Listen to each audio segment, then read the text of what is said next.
Hello guys, welcome to Tushar Vijay channel. நான் தான் உங்களோட ஹோஸ்ட் துஷார். இன்றைக்கி நம்ம பார்க்க போகிறது கைட் ஃபார் ட்ரூப்ஸ்.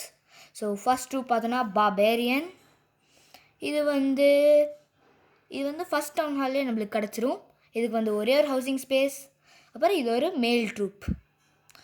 ஸோ இப்போ அதை வச்சு எப்படி அட்டாக் பண்ணலான்னு பார்க்கலாம். வெயிட் பண்ணுங்கள். ஸோ அடுத்த ட்ரூப் பற்றி பேசணுன்னா அது வந்து ஆர்ச்சர் வந்து ஆக்சுவலி ஒரு ரேஞ்ச் ட்ரூப். அது வந்து எல்லா டவுன் ஹால்ஸ்க்கும் யூஸ் பண்ணுவாங்க.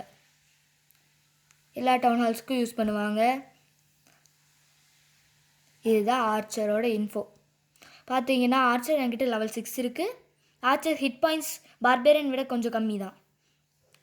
ஸோ இது ஒரு ஃபீமேல் ட்ரூப். இது வந்து ஒரே ஒரு ஹவுசிங் ஸ்பேஸ். இதுக்கு வந்து பிடிச்ச டார்கெட்னு எதுவுமே இல்லை.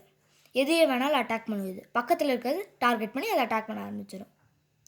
ஸோ இப்போ நம்ம பார்க்கலாம். ஃபஸ்ட் பார்பேரியன் பார்த்தோன்னா இதுக்கு வந்து ஹிட் பாயிண்ட்ஸ் இருக்கிறதுனால இதை அப்படியே ஃபார்ம் பண்ணுறதுக்கு யூஸ் பண்ணுவோம். இப்படி போட்டோன்னா நம்ம ஃபனலிங்க்கு யூஸ் பண்ணிக்கலாம். அதை அப்படியே அந்த பார்பேரியன்ஸ்க்கு கம்மி ஹிட் பாயிண்ட்ஸ்னால டவுன் ஹால் லெவல் ஜாஸ்தியாக இருக்கிறதுனால அப்படியே செத்துருது. ஸோ ஆனால் இங்கே பார்த்தீங்கன்னா நம்ம ஆர்ச்சர் இங்கே டெப்ளாய் பண்ணோன்னா தூரத்துலேருந்தே ஆர்ச்சர் வந்து இங்கே டார்கெட் பண்ணுது. அப்புறம் எந்த டிஃபென்சஸோடு அது டார்கெட் ஆக மாட்டேங்குது. ஸோ இதுதான் ஆர்ச்சருக்கு இருக்க ஒரே எபிலிட்டி. இப்போ நம்ம அடுத்தது பார்க்க போகிறோம். அது வந்து இதே மாதிரி நான் அடுத்த வீடியோவில் ஜாயண்ட்டையும் காப்ளினையும் பற்றி நான் சொல்ல போகிறேன். இந்த வீடியோ உங்களுக்கு பிடிச்சிருந்துச்சுன்னா லைக் பண்ணுங்கள், ஷேர் பண்ணுங்கள், சப்ஸ்கிரைப் பண்ணுங்கள். மறக்காமல் நான் போடுற வீடியோஸ் எல்லாம் கண்டிப்பாக பார்த்துக்கணும்.